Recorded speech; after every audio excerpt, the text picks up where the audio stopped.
starting this morning off with a nice little NAJZ cold start, even though this is boring for you guys and this is not what you're looking forward to. Today we're going over to my buddy Ronnie's shop. He's got like a 900 wheel, or well, it made 760 on a Mustang, and the conversion for the Mustang that made 760 on was 900 wheel Evo 8. He's got a lot going on. I wish I was able to stop by more this week. I saw on Instagram he's doing a bunch of stuff with his car, with the shop. There's just a ton of stuff going on. Ronnie's a good buddy of mine, so we're gonna stop by, see what's going on, and then also let you guys know a little more about this coming Sunday, which is the meetup at the shop if you guys are gonna roll through. If you guys are watching this, it should be Saturday, so it's the day before the meetup. If you guys want to come through, I'm going to post the address and time on screen. I'm also going to have more info about it on my Instagram, which you can find in the description down below. Enough talking though, let's head to the shop. Also, random side note, I know a lot of you guys keep asking about the Evo 9. I'm picking it up for sure Monday or Tuesday this week. I'll have a little bit of an update going on with it. I know it's been long overdue. You guys keep commenting it, I see it, don't worry, it's coming back. Just be patient, okay? I'm just as restless as you guys. Just as much as you guys want to see it, I want to drive the damn thing. Trust me. We just got to the shop. I'm excited. I haven't been here in a minute. I'm stoked. You look like so scared when you saw me. No. Want to give us a rundown of what happened? Sure. This Monday, I had some free. Well, Saturday we towed the car here. You guys saw it last when I pulled the head out of my house. Brought it here. Me and Jeffrey were eating lunch the other day, and I was like, he's like, when are you gonna put your car back together? I'm like, I don't know. Why don't I just put it back together tomorrow? He's like, all right. I'm like, all right, let's do it. So we towed the car here, and Monday we didn't really get to work on it. Tuesday and Wednesday I worked on it. I put the head back on with the ET gasket. Torqued it. The next day, some stuff came up and I needed some other stuff for the turbo kit. The V-band broke as we were tightening it, so the turbo literally just fell down. Got a new V-band for it, which was like 70 something bucks. I didn't know, because I always order the V-bands. I have a wholesale account, so I get them for like 15-16 bucks, but they give you the flange when you buy it, if you buy it from like auto parts store. So it was like 70 bucks. We put that on. I had to custom fabricate an oil drain line for it. As you can see, I don't have the wastegate fittings on there yet. The lower intercooler pipe's not on. The kit didn't come with one, so my fabricator's stopping by today. Actually, sometime in the next 30 minutes, he's gonna stop by, see what we need, so I can drive the car to him and he can have it ready by Saturday. We got this Koyo Rad, the half rad. Oh, you got the half rad you're talking about. Sick. Cool down Mishimoto fan that I wired in. It's just a regular 12-inch puller fan. We got the Link G4 plug-in playboard. It's a plug-in for Evo 4 to 8. This is the expansion loom. Basically lets you wire like analog inputs and grounds to the ECU. So what I did is I got a X series AFR gauge from AEM, and we wired it directly to the ECU. So what that does is, because I have such a short exhaust, I can't run a primary O2 sensor. Well, I could, but I would have to make a O2 bung, and then I would have to make another bung in basically another one on top of the one that I already have. So I would have to run 2 O2 sensors, which would be fine if we were on the stock ECU. But since we're on the Link has the capability of doing closed loop lambda control, which is pretty much what your O2 sensor does from the factory. So you're wiring one wideband sensor. It basically gives you all the data you need, and on top of that, you can do closed loop control, so you don't have to worry about the car running pig rich at idle. Obviously, you still have to tune it. Hooked it up yesterday. Just tried to start it up. Some settings were janked up from the factory. I called Link at like 11 o'clock at night yesterday, and they're like, "Yeah, swap these settings around." So I swapped them around. I started the car. Dialed the island. That's what I was trying to do since yesterday, to try to dial the car in so it stays on, because the FIC injectors that we have some data for it, but we don't have like the dead time values and stuff like that. Oh, okay. We have the dead time values, I'm sorry, we don't have the minimum injector pulse width, so you need that, because it's such a big injector, you need that to basically linearize the flow of the injector at idle or like low pulse width. So I had to basically come up with one. So that's what I did, and I figured it out. So it's running now. idles perfectly fine at like 14 AFR, which is great. Damn. We got a timing light. So the thing with the aftermarket ECUs is you have to set base timing on it. And I sort of set like rough base timing yesterday, but since I couldn't have the car running or idling normally, it's very hard to set base timing. You have to do it with the engine cranking, and it's not as accurate. So we're gonna show you guys how to do that. You have to do that basically. If you don't set base timing, you really don't know where the ignition table is. Like, let's say you have 20 degrees of advance, you could have 60 degrees for all you know, because the base timing might be up. So that's what we're gonna set up today. Good morning. Good morning. Hey, Mike. And yeah, I have a doctor's appointment in like an hour, so kind of a short day. We have a Subaru in the shop that we're gonna. Are you building this? TGV delete and stuff tomorrow. But yeah, me and Jeff have been trying to get this thing running for Sunday, the barbecue. So, you know, we want to have it. I mean, we could always push it. It's right here, you know. We could always push it, but I want to have the car running, and Yeah, of course. preferably have the lower intercooler pipe connected so I can drive it around normally and try to somewhat dial it in. You know, I have a lot of work to do right now before we even, you know, do any power pulls or anything. I have 10 pounds of wastegate spring in there, so on zero wastegate it should be at like 10 pounds. So, you know, it's nothing crazy. Obviously, if you turn it up, if I have it turned up all the way, this turbo is capable of in excess of like 70-80 pounds.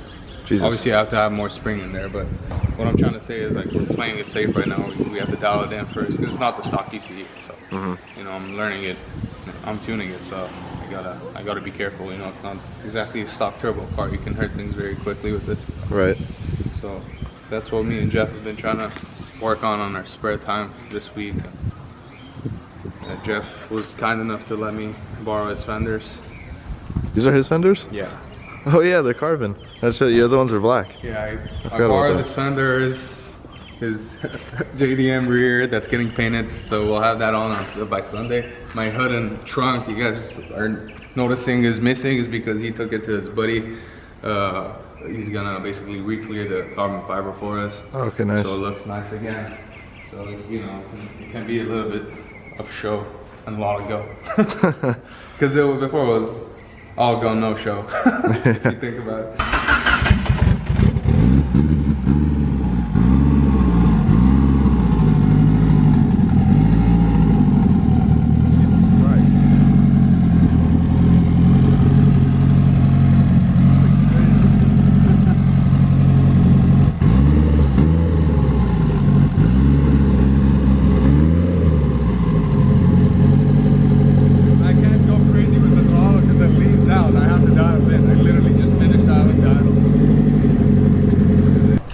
Hook this up to obviously you hook this up to a power source, your battery. I don't have my battery here, so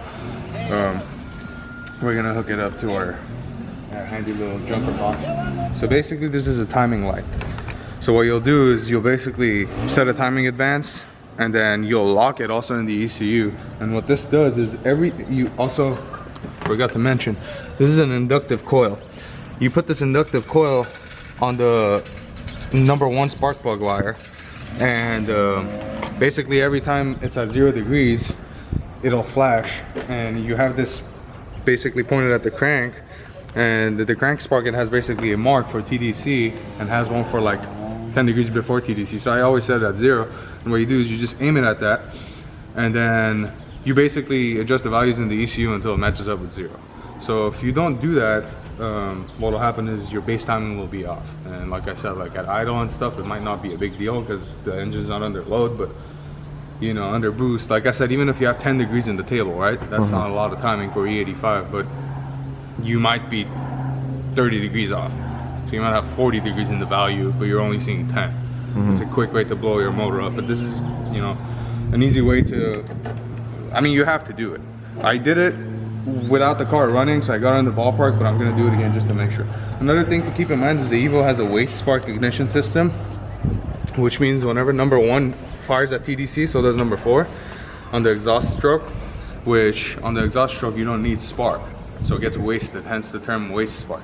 That's why you see 2 big coils on the stock Evo coils, or 2 big coils, and then they have 2 wires going to the other ones. So they're not. It's not a coil on plug. It's a wasted spark system. This is a CDI system, but it's still doing the same thing. It's still connected to the same wires. So what it's doing is it's using the CDI box, but it's still wasting spark on one cylinder. So you can do a direct spark system, but I would have to rewire the whole thing, and I don't need it. It works perfectly fine for my power level. Shout out to Austin, one of the subscribers who purchased a build. This is his car, getting built by the man, the myth, the legend. So when the engine's running and I flash the light, it's basically going to show me that little alignment mark on the timing, on the crank sprocket to the basically the timing cover. So if that's not aligned, I got to adjust the values in the ECU. So that's what we're going to do right now. And we're going to hope we don't get any trigger errors, because this is a janky way of doing it, but I have no other choice because that coil and plug is weird.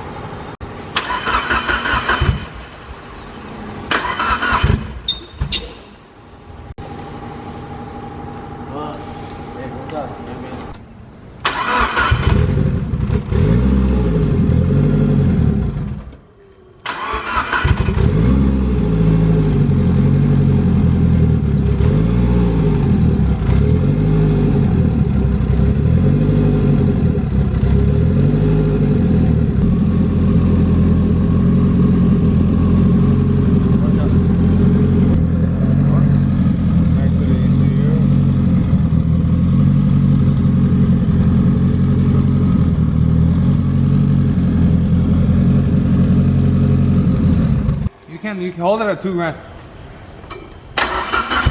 No more. 2 grand.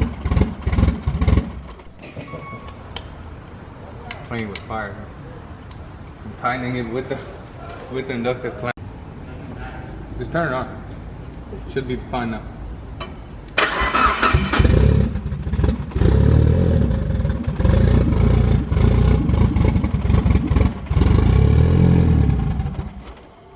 Again.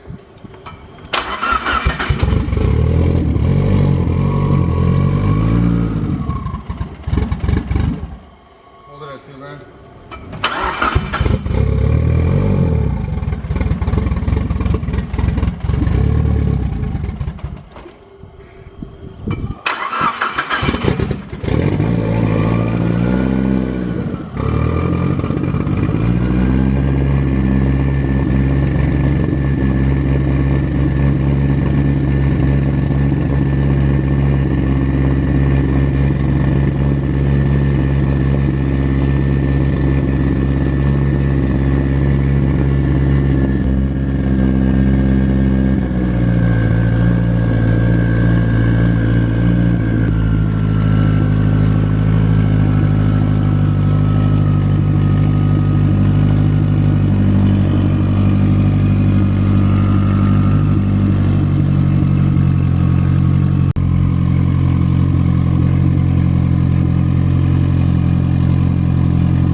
Shout out to Ronnie for always providing the food.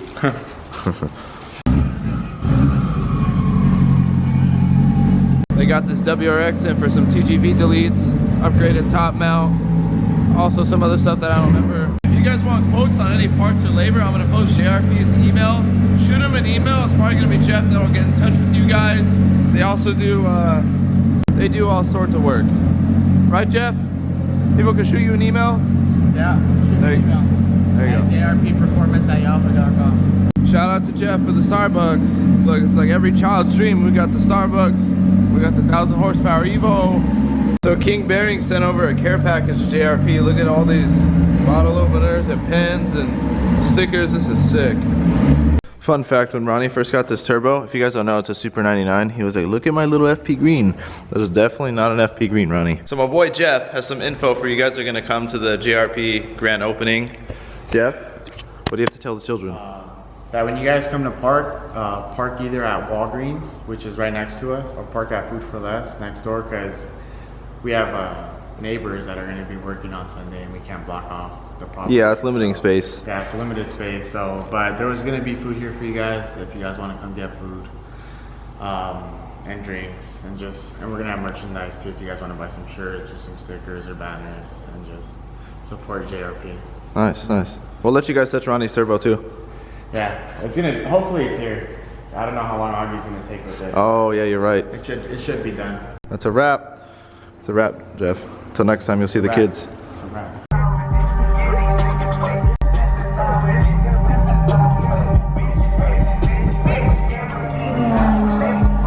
It's always such a cool feeling pulling into this garage, especially since we got all the banners set up now. I don't know how to explain it. There's gonna be a lot of cool projects going down in this garage too. I'm not really one to talk about stuff that isn't gonna happen or really like just put a bunch of hype on things, but I got a feeling that's a hint right there. There's, yeah, I'll leave that there. Words cannot express how stoked I'm gonna be next week bringing the Evo home finally. I've wanted to take a picture so bad with Derek's car here and my car here that I just can't wait to finally have it back.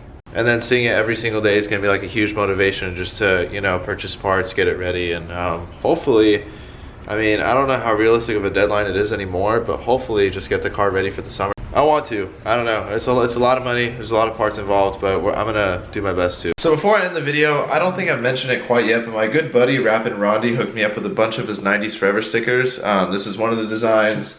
He's also got this guy right here, and then there's also the famous.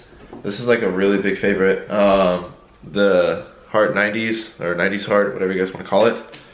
Anyone that purchases the last of my logo tees that I have on my website will get a free 90s Forever sticker. These shirts are like $10 or $12 or something like that. I have it all on sale. I have a new designer that's helping me get some designs ready, which is why I'm just trying to get rid of all my logo tees. Like I said, you'll get the free 90s Forever sticker. Once all of these are sold out, I'm gonna have a new design get ready. I have a couple meetings next week with my designer, hopefully, so that we can get some new stickers and shirts going, because I really want to kind of up the game on the website. If you guys go to the website right now, it looks a little ghetto, not gonna lie, but we're gonna put in some work on it and hopefully just get the ball rolling on that. Thank you guys all for making it to this point in the video. It's so awesome to see my good buddy Ronnie just get to this point having his own shop. It's so surreal. If you guys have been following this channel for a long time, you guys know that the video started in his garage. We were eating pizza. He spun a main bearing on the first build when he first bought that car. It wasn't built by him. It was built by the previous owner.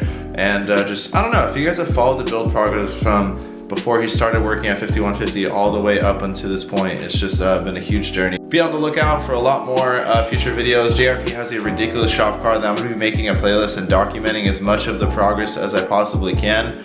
They're gonna be doing a lot of crazy events with it, like really crazy events. So I'm really gonna put in a lot of effort into filming those videos and showing you guys more in depth of what they're doing that separates them from a lot of other shops, or pretty much just any Evo, GTR, performance shop in general. Again, thank you guys. You guys are all the best. Love all of you guys for making it to this point. I will see you guys on the next video. Peace out.